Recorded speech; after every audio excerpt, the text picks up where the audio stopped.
Okay. What was the name of our podcast? The Hollywood Blueprint. Okay. Yep. Hello and welcome to the very first episode of the Hollywood Blueprint, where we talk to Hollywood insiders about their careers, how they got started, and where they're at now. I'm A.K. Moore. I'm Michelle Goldsboro. And we are both two Hollywood insiders, I guess you could say. I'm a writer-producer, and I'm a content creator. Wow, that is very appropriate for the moment, isn't it? And this whole podcast is built around candid conversations and just figuring out how people broke in and made careers for themselves in this industry. We're going to be talking to some higher profile people and some jobs that you might have never even heard of or knew existed before. We think it's important to just know what's out there because this industry is ever changing, and it's always good to know where you can jump to if your career is not where you want it to be. Pivot. Exactly. I too. So we hope this podcast can introduce you to some great people, some great stories, inspire you to try new things and learn about new careers that you didn't know existed. Yeah. And today I'm speaking with a woman named Chynna who worked her way up from an unscripted assistant to a scripted assistant, and she's currently an executive story editor. What does that mean? I didn't know either, and I found out, and I hope you'll tune in to listen.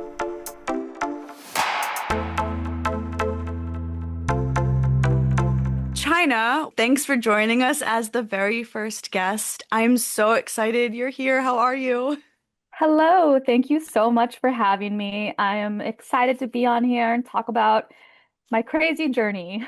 Yes, and that's what I strive for, to have the most candid as possible conversation about making it in Hollywood, where you started, where you're going, what your dreams are all of the evolutions that happen when you're an assistant in Hollywood. Your career is really fascinating. You started as an unscripted assistant, made your way into scripted, which I think is really hard to do. It's a hard jump to make. And now you're on your way to being a co-producer, and you're an executive story editor, which is a title that makes no sense to me, which is why we're here, because we're going to learn about it.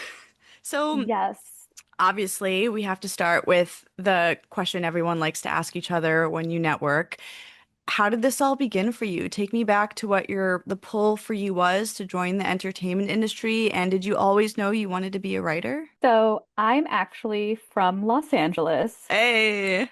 but unfortunately not a Nepo baby. God, I wish I was. Every day I go, why, mother? Why did you not join the entertainment industry? Why don't I have rich parents? No, my mom is, she came from Mexico, wanted the better life, all that good stuff. But yeah, I grew up here. I'm from Burbank, California, and which is where Disney, Warner Brothers, like studios are. And I was just always fascinated by TV and movies, and I loved it. So I knew I wanted to be in film and TV. I didn't exactly know what I wanted to do, but I knew I wanted to be in it. I did theater in high school. I went to an all-girls Catholic high school. Oh my gosh. You better have stories for that too. I have so many stories. When I did theater, I was like, I'm pretty good at this acting thing. And then I went to an audition at a big all-boys school that actually had money. Oh. And my mom let me. She was like, I support you. You got to learn on your own. I went and I sang my little heart out and acted my little heart out in that tryout. And they were like, girl, why are you here? Don't ever sing again. No way. They did not say that to you. They didn't say that exactly, but they were just like, oh, you have a lot of charisma. Yeah, I was like, what does that mean? They're like, you're not going to get a role here, but thank you for really trying. So I learned that day that I was not meant for the stage. Yeah, I could do it at my tiny little all-girls school. Great. I was a performer, but 'cause we had 20 girls, but so they really they had 20 girls. We come from two very different places in the world. Yeah, my graduating class was 65 girls. So really the pickings were slim for theater. Okay. If you said I want to do it, they're like, great, we will give you a role. So I was like, okay, clearly not meant for the stage, but I love just being part of it. So I went to Northwestern in the Chicago suburbs, and I was a film and TV major. Luckily mom and my family supported my dreams. Wow, Also, that's rare. yeah, I know. Yeah, I met Republicans. Oh my God. I was What like, are what? those? I was like, who are you? I learned many things in college, but I was a radio, television, film major. I knew I wanted to be in the space, but I didn't know exactly what I was doing. I think my first student film set, I was like a boom operator because that's the job no one wants. So like when you're a freshman, they're like, here, freshman, hold this thing. And Yeah. you can't tell because we're sitting down. I'm 5 feet tall. So like I was like, okay, I'll hold this boom really high. And they're like, Yeah. can you hold it higher? They And I'm should like, they should share that height helps yeah. with this I was like, position. I'm holding it as high as I can. And they're like, you know what? We're gonna boom from under. Just boom from under. Oh my God. Puts you on an apple box. Literally, so many apple boxes. Okay. But I was doing that and I somehow fell in love with cinematography and camera stuff and just like I was like, oh my God, this is what I want to do. I want to be a camera operator, cinematographer person. So I focused on that like my first 2 years of college. Mhm. And someone who graduated a couple years before me got me a really cool internship on a TV show called The Birthday Boys. And I was a camera intern. And basically 2 days a week, I'd show up to set and I would help prep the camera. I'd do the slate. And I was Yeah. working 12 hours a day for free. I realized I absolutely hated it. I was like, this is not for me. I'm so bad at that. I like shot 2 or 3 films at school and they were I mean, they weren't bad because they were written poorly. They were bad because I shot them poorly. Because I was like, I don't know how to light this. How do you do not my calling. So I was like, okay, let's reset. What do I like about this? And I was like, I like telling stories. So I took it back to basics and I was like, let's try this writing thing.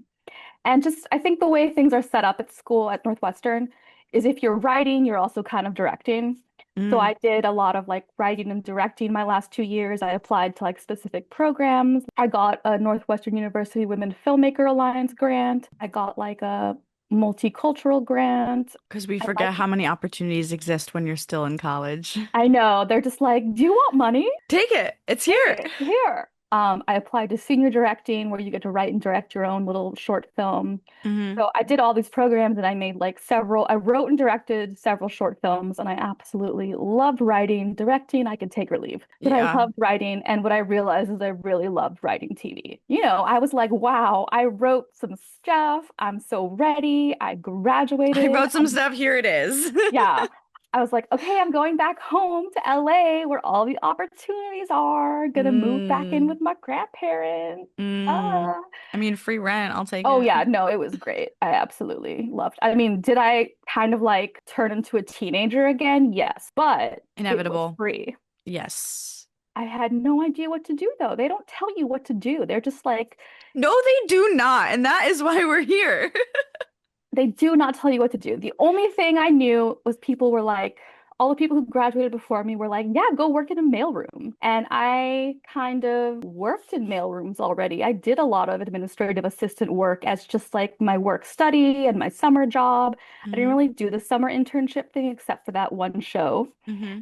Just because I needed to make money. My mom was like, if you want to do extracurriculars, you need a job. That's what I did. I did a lot of like filing and make coffee and data entry and really boring stuff. But my resume looked pretty good by the time I graduated. So I'm over here like, what do I do? The only thing they told me is just reach out to alumni. Just be like, hey, I graduated. Can I have a job? And my silly little, how old are you when you graduate college? Like 22. My Something like silly little that. self Yeah. was just like, okay. I did reach out to people who had like just graduated, so I wasn't reaching out to like the People Greg. with any power. Yeah, I wasn't reaching out to like the Greg Berlantes and Julie Plex yet. I Yeah. was just Help me, like, yeah, I please. was like, hi. No, I was reaching out to like the Morgans and Rachels who had graduated like a year or two before me. Yeah. The And I folks was that just are like, still on desks. yes. And I was like, hey, I'm here. I need a job. Can you help me? Hmm. And luckily, one of the people was like, "Oh, she was working on Alton Brown's cooking show, reality cooking show. I can't remember what it's called, but the production company that did it, the boss was looking for a new PA, an office PA for a new reality show they were going to do. So I was like, yeah, here's my resume. Like, I can make coffee, I can do data, I can file, I have a car, I can drive. I'm an LA local, so I'm comfortable driving here. Like, All key things, all still key key things. things. Interviewed, and I think that was one of the things where it's just you kind of start to learn they really don't want to have to interview a lot of people. If they just find want- you and the vibe is it, you're yeah. it. So good for me, bad for all the other people who wanted to apply. I don't think they even posted the job. I think it was literally one of those things where it's like, do you know anyone? Yeah. Great. Yeah. So -1 for anyone finding jobs. They're never posted. And I started working on a reality show that I think was untitled at the time. It ended up being called Unlocking the Truth. It was MTV trying to go serious. They were like, I know. They were like, hey, you know how Serial's a really popular podcast? What if we tried to do Serial as like a reality TV show? I'm not even joking.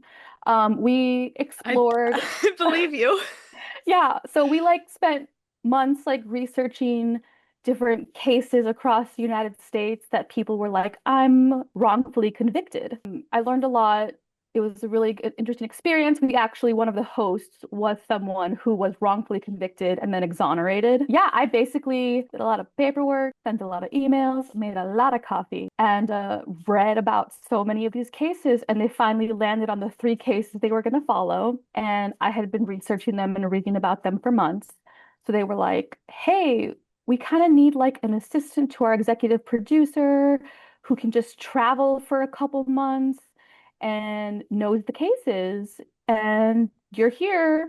Do you want to travel? Like, you will live on the road for 3 months. You will not come home unless you pay for it yourself. I was like, I'm 22. Yes. Say less. This sounds like the Absolutely. best thing ever. Yeah. Like, absolutely. Send me to somewhere cool. And then they sent me to Missouri. Oh my God. So I traveled. I thought it was so fun. The people I worked with basically all worked on Catfish, the TV show. They were on hiatus from Catfish, so they jumped onto this project. They loved me. I loved them. I did a bang up job. One thing I'm gonna do is be a Capricorn. Go and ahead. Be obsessed with work. Is that my personality? Absolutely. Work is my personality. Which is also something that you need to be if you're going to work in this industry. Catfish people were like, wow, Chynna, you're so great.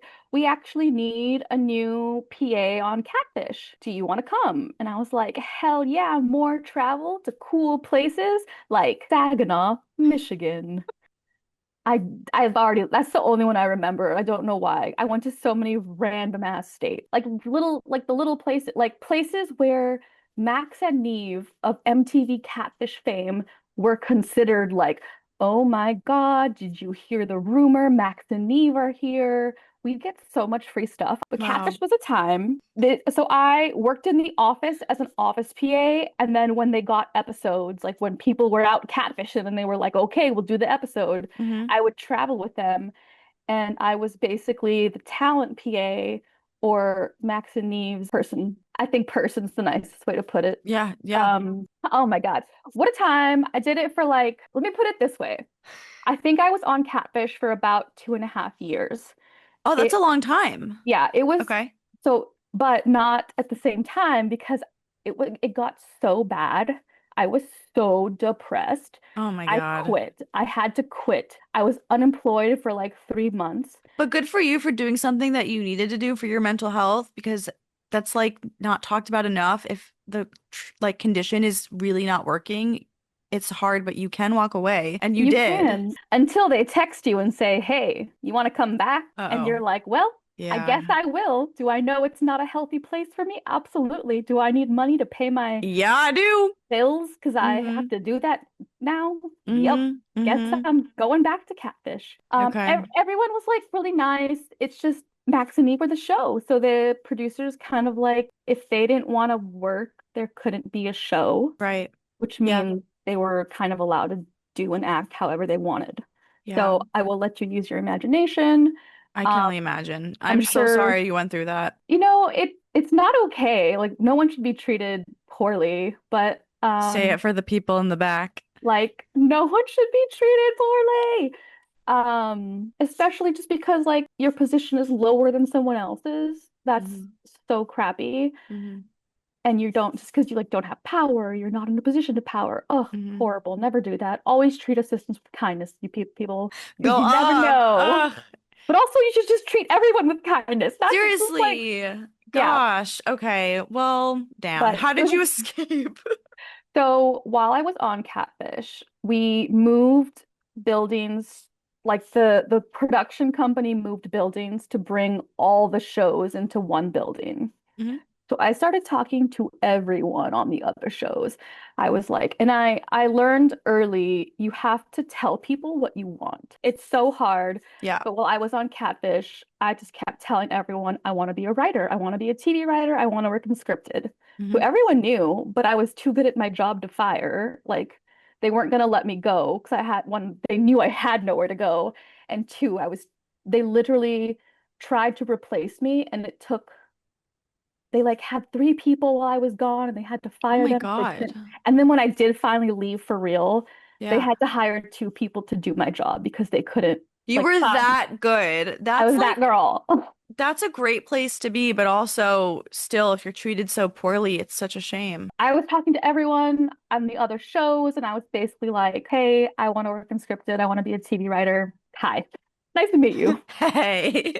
And I became friends with a production coordinator on a different reality show named Michelle Morris. Go, Michelle, we Michelle's. love you. Shout out to you. Literally changed my life. I went to her desk one day and I was like, I'm gonna quit. I can't do this anymore. I can't be here. I'm gonna quit. And she was a little bit older than me and like wise. And she was like, oh, so you found a new job? And I was like, no. What do you mean? What do you mean a new job? No, I just need to quit. And she was like, girl, you need a new job first. Like, Hmm. unless you're a nepo baby or a rich person or someone who has the ability, like a family that can help you, like you need a way to pay your bill. Hmm. And I was like, oh, what do I do? She was like, well, luckily we're friends and I like you. And I'm about to go work on this scripted pilot. Oh. I Oh. can get you an interview for Ops PA. And literally it's what I've been doing for the past like 2.5, 3 years. So I was like, hell yeah. How different could it be? Yeah. Different. Got the interview, got the job. That pilot was all American. No way. Yes. That's amazing. Yeah, and that was my first scripted pilot. It is very different. Scripted, I mean, has unions and rules. Yeah. Unscripted, you literally do every job. I was holding cameras, I was helping produce. I mean, that must have been a hard thing. It's interesting to hear you talk about it because I've never worked. Okay, that's not true. I worked in unscripted as a PA for like 1 month on Dr. 90210, which was like a Oh, show that existed. It probably didn't even make it very far. It was through E1. I think that was what it was called. E right, Entertainment, yeah. whatever. Who knows? But that was in like 2019. And I was just told that making the jump from reality TV into scripted is hard, which it sounds like it was, but it sounds like you survived. And I'm Yeah. wondering who you turned to for guidance and also what were the skills when you were in unscripted. But it sounds like it's very transferable since obviously you succeeded, but you've got to figure out how to navigate that. Yeah, so I have a little bit of a skewed version about jumping from reality to scripted because in the All-American Writers Room, myself and one other writer actually made the jump from reality to scripted. So like You had a buddy. I have a bias. I'm like, oh, two of us did it. How hard could it be? I think it is hard. There are some skills that transfer, but like I said, there's definitely unions and there are rules in scripted, whereas unscripted, it's kind of all hands on deck. You do whatever it takes to get the job done. Hmm. Scripted, there's like, we follow the law. What? I was like, oh, let me help you move this light. And they're like, don't touch our light. Don't Yeah. touch. I was like, oh, Union who? Mr. Union, what? Yes, literally. But I think the biggest skills for me actually came again from my administrative assistant position times. It's can you drive and pick up lunch? Can you order food for people and pick it up? Can you make coffee? Can you manage an office like supplies and stuff like that? Mm. Can you this is going to sound so basic. Can you print things and collate them? Can you scan and like upload to the whatever service cloud we're using and Yeah. like organize folders on a computer? Yeah. So basic. And I don't think people realize if you're not in a writer's room, there are still some like small tasks because when I was an office PA on Shameless, I would also have to print scripts. That was my first introduction to anything with writing, but it changes everything when you know where the brads are, you know how to do the things. I don't even know the words anymore because that was like a one and done season for me. But the menial tasks make everyone's jobs easier, and if you can do it correctly the first go, people will still remember that. Yes, and my All-American journey has been an interesting little weird one. So on the pilot, it's a kind of a smaller crew, and we were like the little pilot that could. I got some decent amount of FaceTime with the creator, April Blair, and one week she just was getting ready to shoot, and she had a table read, and she was like, "Okay, we're gonna have a practice table read on a Saturday. All the actors are gonna come to our little bungalow on the Burbank lot, not even like the Warner Brothers lot. We were in the little off to the side Burbank lot in a bungalow." Okay. And she's like, "Can someone help me?" And I was like, "Absolutely. I'll volunteer. I volunteer. Like, what do you need? I'm here." I came on the weekend. I thought I was just helping the actors find the bungalow. I printed the scripts. I made sure like there was water and whatever. And I was like, I guess I'll just sit here quietly until I need to clean up. And she was like, "Oh, Chynna, actually, we need someone to read all the directions. Can you do that?" Wow. That's And cool. and this is why I bring up that I went to theater, that I did theater in high school. Comes in So handy. I had never been to a professional table read. I'm sitting there and I'm like, exterior football field night. The ball soars over the football field as Spencer leaps in the air and catches it. And You're everyone like, looked who at is this Meryl Streep narrating? They like looked at me and I was just like, He's good. good, good, yeah. And she basically was like, "Great, you're gonna do that again tomorrow in front of all the CW and Warner Brothers executives and presidents, including like Peter Roth, who was president." Girl, I was like, "What?" I didn't know what excuse me? I'm not gonna lie, I didn't know what any of that meant. I was just like, "Okay," and I Yeah, was like, "Just like that," and they're like, "Just like that." just like that. Just Yeah. like that, and I was like, "Okay." Again, early 20s, still happy to be there. I was like, Yeah. um. early to mid 20s, just like, whatever, I'll do it. Just keep me employed. Showed up the next day, did the thing, helped Peter Roth use the bagel toaster. Important job. Important job. I was just like, I don't know what I'm supposed to do, so I'm gonna help people. And they're like, "Sit down, you're reading." And Oh my God. but I need to be useful. No, Um, that's amazing. and I had multiple people compliment me. People were like, "Where did you find her?" The whole thing. Like a You're like, I've been genuine. in LA this whole I time. was like, "What? Is this an opportunity?" And it was an opportunity because, at the end of the pilot, I thanked April. I wrote her like a note and an email and like told her she's doing my dream job. This show is like exactly what I want to write and like do. If she needs an assistant or a writer's PA when it gets picked up, like please consider me. Um, and that was that. And then, pilot ended. I didn't hear from her. I kept watch. I was unemployed for a little bit. Kept watch, saw that it got picked up, was super excited, but hadn't heard from her. They told me I still had a job as an office PA. I was like, okay, I have a job. I'll take it. We don't know what's going to happen. And so Yeah. I'm like, you know what? I'm just going to email April one more time and just congratulate her and let her know I'll be on the show still, but as an office Also, PA. for the listeners, do you remember or have an idea of how many weeks or months you waited in between emailing someone to keep your name in their mind? So I wrote her a handwritten thank you card right at the end of the pilot that I delivered to her. Mm-hmm. And then it was maybe like 2.5 months when Okay, a little bit of time. the pilot got announced. I was offered the office PA position and I hadn't heard for anything about the writer's room. I was like, let me send one more email because the office position's gonna start in like a month. Let me email just in case. So it was a little bit of time, but it wasn't like crazy long. Sure. So I emailed her and I was like, hey, I was a PA on the pilot. I read I did the table read. That was me. Hi again. Hey. Her response was just like, did no one email you? You're a writer's PA. You know you start like tomorrow. Oh my God, I'm so glad you emailed her. I was like, what? Excuse me? How did that feel when you read that email? I literally screamed. I was like, oh my God, my dreams are coming true. So Um, truly. Everything I've ever wanted is happening. Ah, and I showed up. I Wow. was so excited. Yeah, my writer's PA season was very interesting. Okay. So basically, when you're a writer's PA, you're getting lunches for the writers every day, and you're making sure the office supplies are stocked, and you are making sure that kitchen is everything they could dream of and more they can dream of, and that there's like endless coffee, Truly endless coffee. truly endless, and LaCroix. Truly. Like, LaCroix. Wait, how do you say it? okay, so here's a funny thing. I was like LaCroix because I read an article that is how the company says it's pronounced. And the showrunner assistant on season one yelled at me and was like, "It's LaCroix because of like reasons."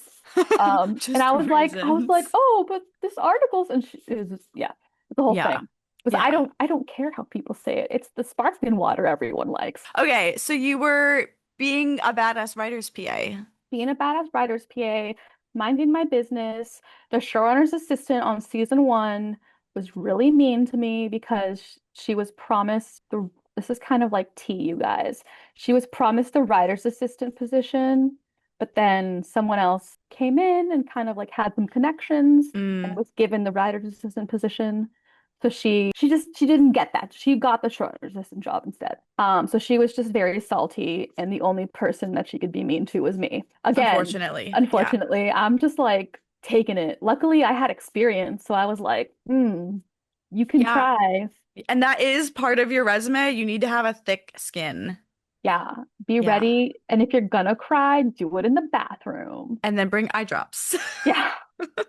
Um, Okay. so halfway through season one, April, the creator and showrunner, exited the show for personal reasons. And Keiichi Okoro Carroll, she was one of the executive producers. She stepped into the showrunner position and she had brought her own assistant, Cameron Moore, great writer, love him. So he took over as showrunner assistant as my life got so much better. Hmm.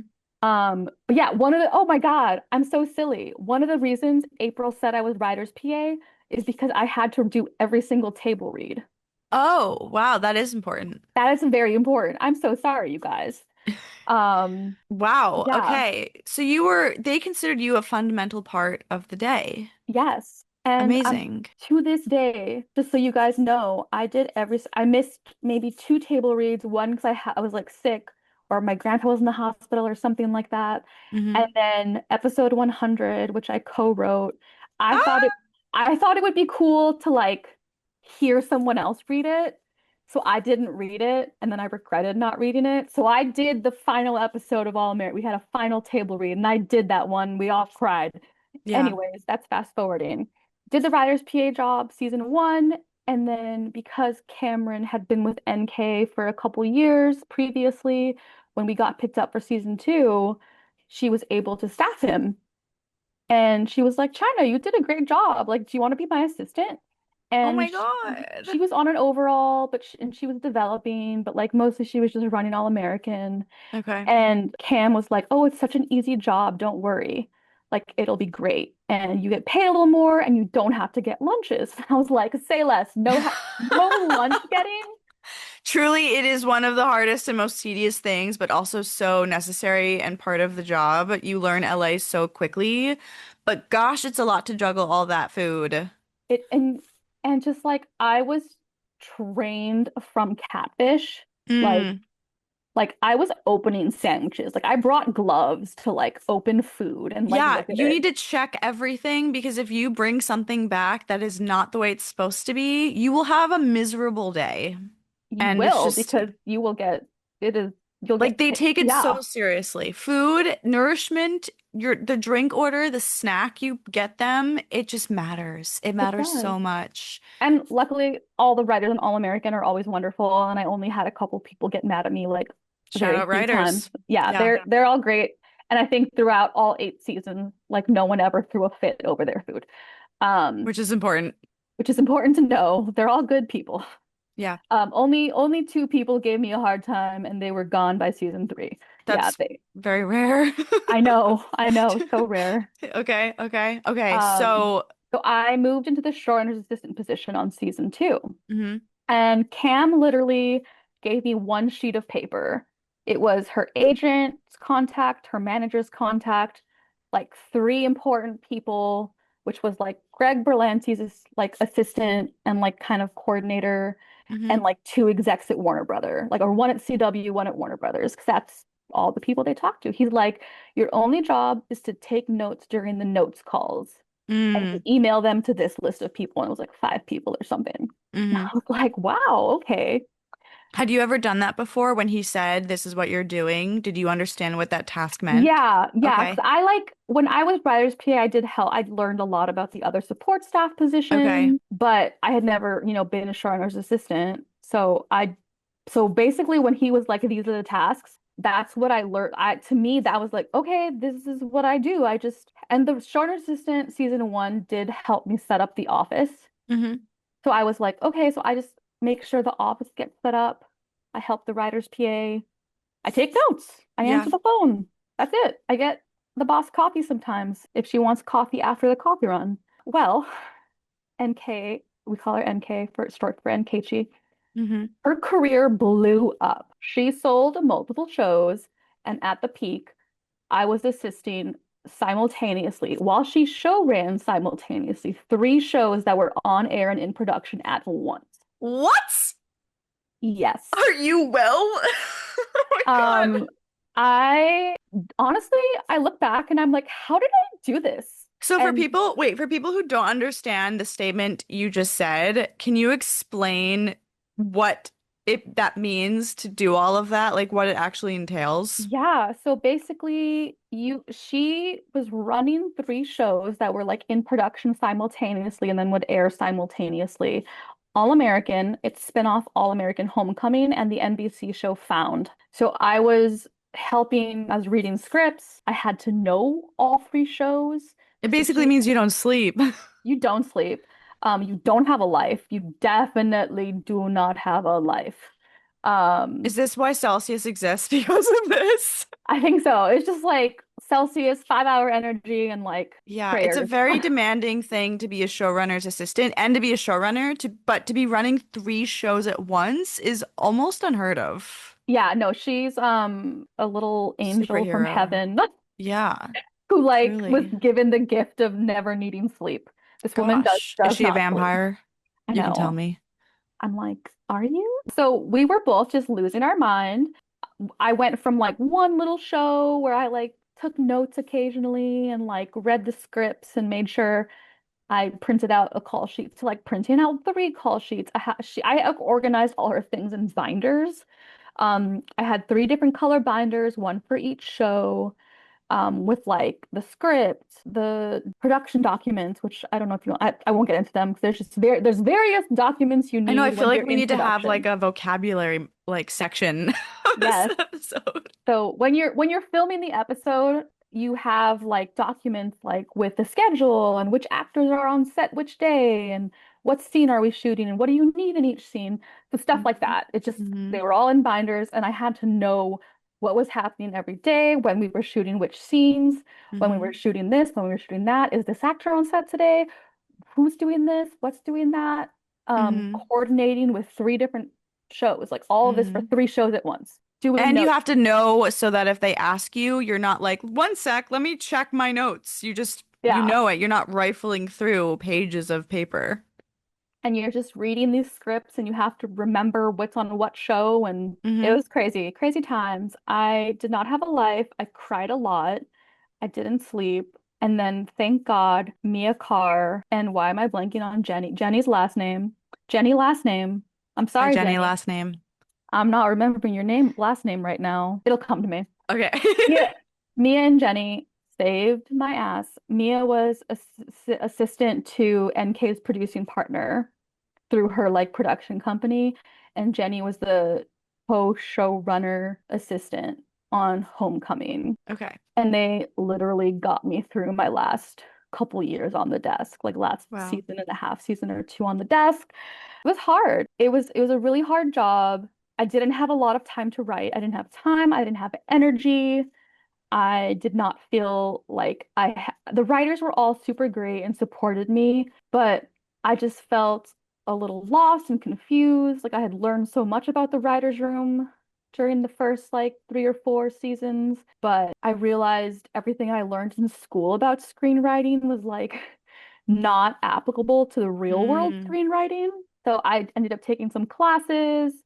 I applied to mentorship programs because I couldn't really find any like mentors through the show. At the time, I was able to like to write some stuff, got some mentors, and the biggest key thing I took away from being on her desk was I took so many key things away from being on her desk. I learned how to show run, basically. Truly. Not that I can show run, but I'm just saying I learned what it takes. Like, and Yeah. it's you are running a business, and she was running 3 businesses at once. Yeah. But it's also really great that not really great, but it's helpful to point out that when you are in these really high intensity jobs that are super stressful, just because it says writer's PA or showrunner's assistant, like those words don't actually mean you have any time to work on your own craft.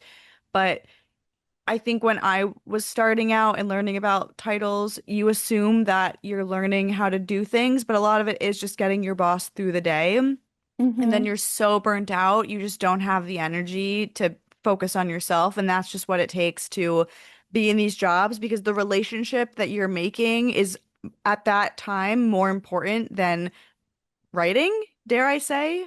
Or, Yeah, you need those relationships because writing is great, working on yourself is great, but it doesn't really matter if no one knows who you are. exactly. And I just this is where the Capricorn work obsession becomes bad. I was Mm-hmm. just so obsessed with being the best assistant to her I could be to make her life as easy as I could Mm-hmm. that I like forgot that I wanted to be a writer. I was like, what am I Mm. doing? I'm like, should I give up? This is going nowhere. I mean, it was going somewhere, but I was just in the trenches. Yeah, you were stressed And out. I was so stressed. I wasn't writing. I finally like got a script out.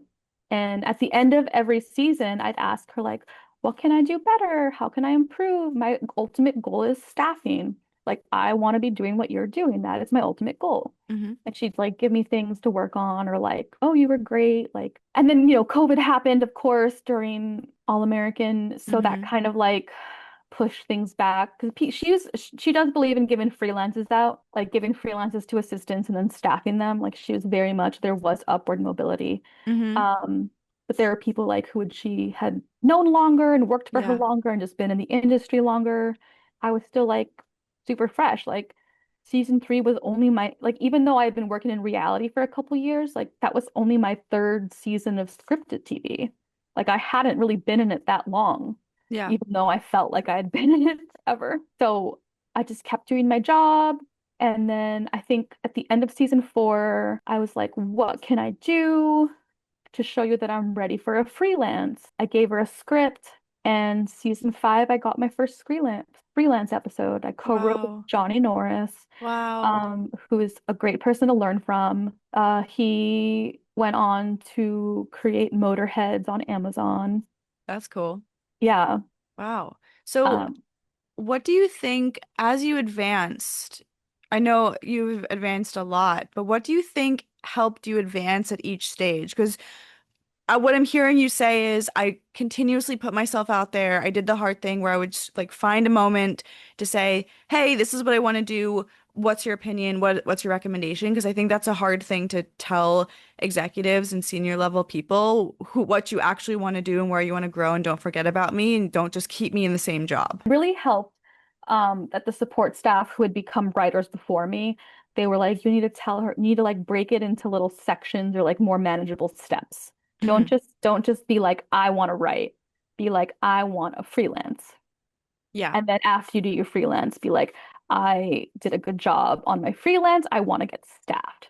Yeah. Okay. The Um, other word I'm hearing you say is freelance, which is new to yes. me because what Okay. I think about when I hear that is like independent contract or you're just freelancing, which I think is the more common term, but you're using it to describe writing on an episode? Yes. So basically, depending on, I think there's a rule, depending on how many episodes are in a season of television, the WGA requires you to give out one freelance episode, and traditionally that is given to an assistant. And that's to help because back in the day, support staff was a route to become a staffed writer. Oh, can we So go back to that I day? know. So you do support staff, you'd go from writer's PA to writer's assistant or script coordinator or whatever. And then they'd be like, okay, you've done this job for like a year or two. You're great. We read your sample. We loved it. Now show us you can write on our show. Here's a freelance episode. And Wow. you would write an episode of the show. Usually you'd co-write with with an upper level writer. Like Hmm. I co-wrote with an upper level writer. You show that you can do it and you write it and then they're like, wow, you did so good. And Yeah. then depending on the show, you get to produce your episode, which I produced all my episodes of TV, Wow. which is amazing. And Yay. then they're like, oh my God, you wrote it, you produced it, you did great. Time to staff you. Mm. So traditionally, that's what a freelance is. I know there, and hopefully, I mean, not hopefully, but hopefully you do have someone on who is in a more in a not that I want anyone to be in an unhealthy environment, but I do know of writers' rooms where the showrunner does not like give freelances out Ah, because you're supposed to. She makes people, or not she, but like they make sure. Did people you fight. almost just out somebody? No, no, no. I almost did actually out someone. But they, not This not imaginary NKT, person. not NK. I promise. She Yeah, yeah, she yeah. was fantastic. No, She's All the American best. sounds like a really healthy place to be. Yes, it was. Everyone tells me to cherish those memories. Yeah. But there are showrunners who will like make the assistants compete Mm-hmm. for the Oh, freelance. okay. That's not good. No, it creates like a really unhealthy environment because the best kind of room, like support staff supports each other and work it together as a team. Mm. It's like almost like it's like you can do it, but after I punish you. Oh my God. Um, ugh, yeah. So again, luckily I didn't deal with that, but I Yeah. wrote my episode season 5, and I genuinely did not know if I'd get staffed after that because like it was starting to look bleaker, in the industry and Mm-hmm. everything. What year is And there were this that you're in now? so this was season 5. It was strike was 2023. Yeah, I So think. it was like 2022 going on 2023. Okay. It was 2023. I was You writing can my episode. Sorry. So light bulb. my funny, horrible story is my dear grandma got diagnosed with cancer, and I Oh my God. literally was taking care of her while I was writing my freelance episode. And Oh my gosh, I'm she so she sorry. she died on the day I had to revise and turn it in. And they were obviously like, Chynna, like, don't worry about it. And I was like, no, I'm gonna do my revisions. I need to do them. Wow. Um, I'm so sorry, but so I was like, oh yeah, that's why hustle. I know it's 2023. Okay. What a time. And Yeah. obviously I did miss one day of filming for the funeral, so I was sad about that and the Yeah. funeral. But Yeah. otherwise, yeah, it was a great time. I produced it. I was like, wow, I'm on set. I wrote this stuff. So Mm-hmm. cool. They're Mm-hmm. saying those words that I wrote. That must have felt And like the most amazing feeling ever. it is literally so cool. If you want to be a writer, hearing someone say words you wrote is so magical. And I wish that for everyone who wants to be a writer. Yeah. And I don't want to be a writer, and I can imagine the awe and like that must have I'm sure you had a lot of moments where you felt like I'm doing it. I'm making this. Like keep going. People are encouraging me and I feel good about this, but to have that must have been like the wow moment, you know? Oh, 100%. That's It like was what you very fight well. for. Yeah. Yes. Basically, the end of season 5, we were like about like talks of a strike were happening. It was Oh kind of no. crazy. And then NK called me into her office, and this is the nicest, meanest thing she's ever done. This is the only mean thing she's ever done. She was like, Chynna, I have Jamie, our co-showrunner, on the phone, because I need another person here while I let you know that unfortunately I do have to let you go. Oh my God. I was barely holding it together. I was Every like, thing about that sentence gave me PTSD I was just just like, now. I was like, I understand. We don't know if we're getting another season and like the strike. And I was like, I get it. I get it. I do. And then she's like, because I'm staffing you. Like, and I was like, and I started sobbing. She was like, she wanted to like try and prank me, but I'm too sensitive to prank. That's awful, but like good for her for pulling it off, but that I know. sucks. It's like very funny looking back, but I genuinely was like, oh, I'm getting let go right now. This is horrible. Which is My like one of the dreams are worst feelings ever, I was but like, my dreams have just been flushed down the toilet. wow. But yeah, I got staffed, so I start so and then the like literally the day I was gonna sign my paperwork, they went on strike. Oh So they were no. like, don't sign yet, because it'll be a little like she was like, don't sign yet, don't worry, we'll still keep you staffed. We're Mm-hmm. coming back, it's gonna be fine. Mm-hmm. So I stayed on as her like assistant during the strike.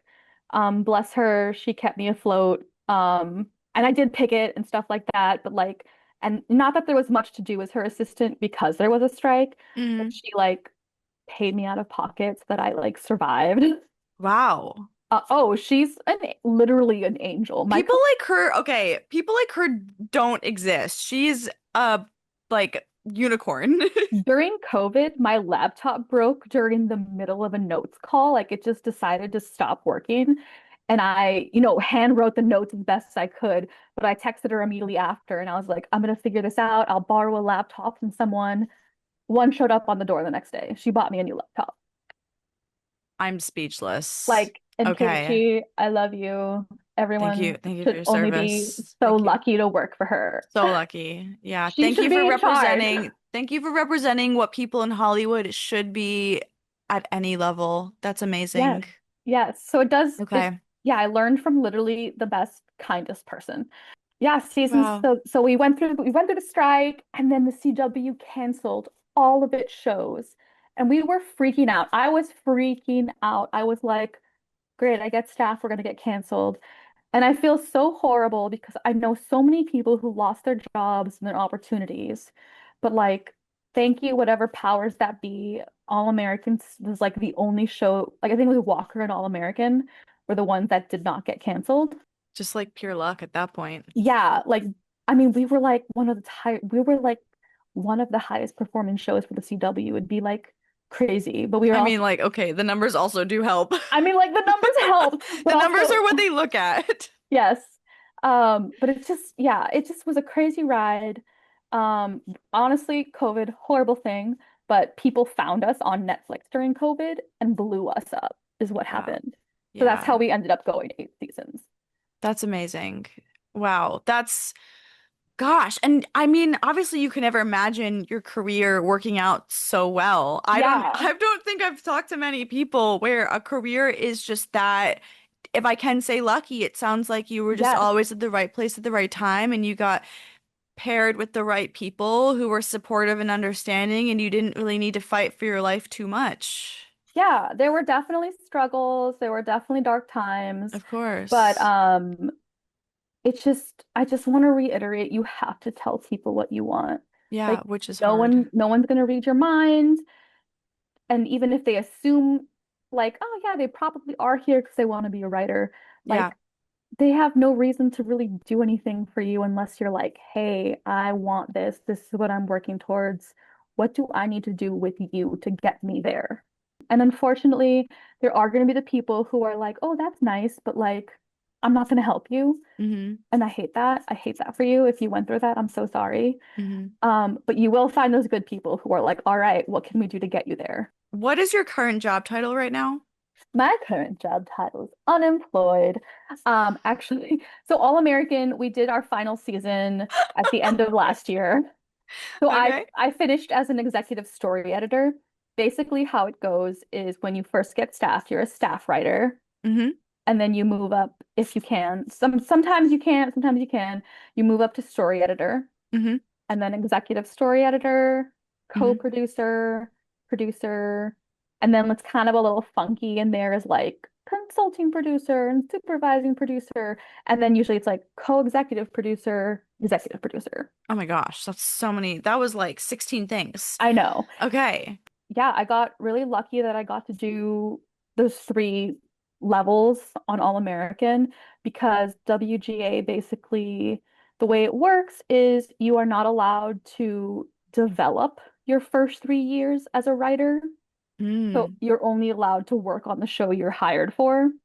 So you can't, I mean, like you can work on your own stuff in your own time, but sure. you cannot take it out to Got it. production You companies and can't be write a like, spec. yeah, yeah, you can't be like, hey, look, I wrote this. Do you want to buy it? Until Okay. after those 3 years are done. What an odd number. Or just like, Yeah, wait, I, joke. I, Haha, odd number. I'm not that funny, so when I catch it, I like to pat myself on the back. But where are you at right now in the process? so I can actually tell you a fun, horrible story about my current situation. So basically, I'm just came off a very big YA sports show. So my manager, who I found um, after I got staffed, I went out to look for representation. Mhm, I waited until after I got staffed. You know, he's trying to help me find my next gig, my next job, my next show, mhm, whatever. And Julie Pluck had a new show coming out, or a new show, a new room starting for a new show on Amazon. It's like a tennis YA show. mhm, And it was like, oh my God, you're so perfect because like it's a YA sports show. mhm. And like I worked my ass off, and I had my latest sample was a YA sports sample. So we're like, oh my God, this is like so great. We submitted me.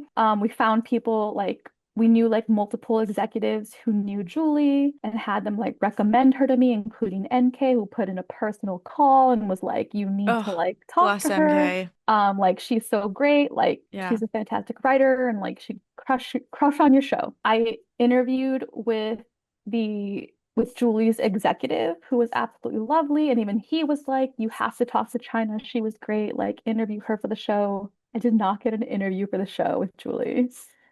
Like, Okay. all the stars can align, and sometimes it just doesn't work out. For Um, why? What so happened? from my understanding, she already knew someone kind of in my level. Okay. So it was like, why would you hire some stranger? Yeah. Why would Dude, you? can there be like an app? Can someone create an app where we all can track each other, know what's going on, so we know who's out to who and what's up? So if there's a relationship that already exists that's just gonna like trump you, you just won't even try. I know it was rough. We were really I'm sad. sorry.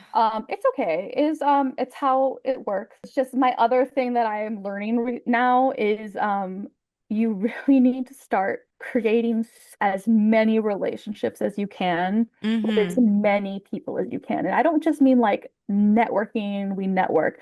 I mean like true relationships, which sounds so hard, but like the only basically what I'm so I still talk to the writers. We meet like once every other month for drinks. Mm-hmm. And what we're all discussing is like one of us is going to have to get a show and Mm-hmm. hire each other to like Yes. work again because everyone just hires their friends. Yes, that's the goal of, I think that's all of our goals. Work with your Yeah. friends. That's what everyone who's is this a successful person in Hollywood, in my opinion, is doing.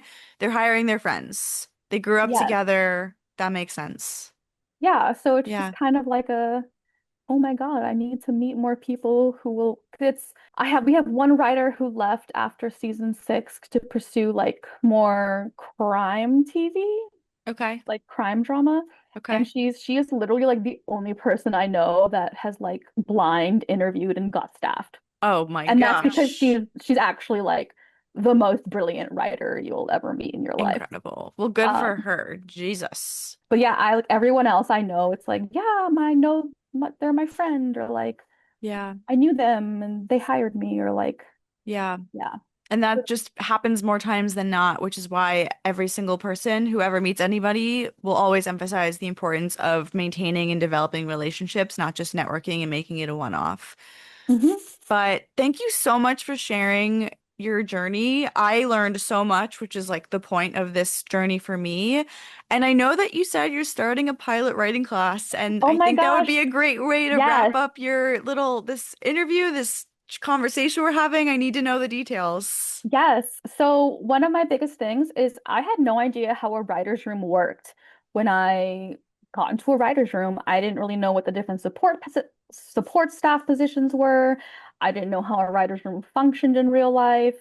Like, I didn't know anything. Mm-hmm. So not only is my pilot class about writing a pilot, just like teaching the actual like fundamentals that you'll see in real life and not just Mm-hmm. in college or like at school, but it's going to be about what a writer's room is Oh and my what gosh, support that's staff positions amazing. are.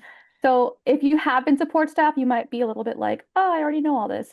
But I think it'll still be a really fun way to like write a pilot and just give yourself that little push. Yeah. And I have options of either doing and if you have been support staff and you know how a writer's room works, we can chat and we can find a way to like lower the cost so that you don't have to take the class where I talk about writers' rooms and you can still like write a pilot and get feedback. Yeah. This sounds like the kind of thing that we need to have existed like since the dawn of time, and it's very necessary. I'm not a writer or aspiring writer, but I hope that the right people find you. How would you like people to find you or connect with you if they have questions? How do people reach you to, talk your ear off some more about your Yes. career and also just fighting this class? So I love helping people because I literally would not be where I am without random people helping me. Mm-hmm. I've been able to get a couple people jobs in All-American. One of them ended up as the writer's PA. She's the best. So I will help you. I'm here. I am Let me here. let me help you. I mean, I'm trying to help myself right now, but let me Yeah, help yeah. you. We can do both at the same We can do time. both. Yes. Yeah. You Yeah. can find me. Oh, and I want to do one. Can I do one other shout out? Yeah, of course. So, the most recent thing I did, I'm writing for a new vertical company, Chera TV, Chera TV. Their app launches at the end of April this month. Please check them out. My show that I wrote, it's going to premiere during the summer. I don't know what I can say about it, but I think it's going to be very exciting. And they're doing verticals differently. They're doing Ah, like CW meets vertical. wow. So if you miss the Okay. CW, you're gonna want to be I on this mean, app. I do. Yes. That's so amazing. Okay, you're also a great example of when you're fun employed and you have skills and relationships, you kind of just make your own bread. You don't need somebody else to hand you everything all the time. You have, and that's like I think a thing with Hollywood. Sometimes you have to be able to show up with stuff and say like, look what I can do. I didn't wait for permission. Yeah, you just have to find the opportunities where you can. And you can find me on like all socials at like the country with two Y's at the end. So LiketheCountry.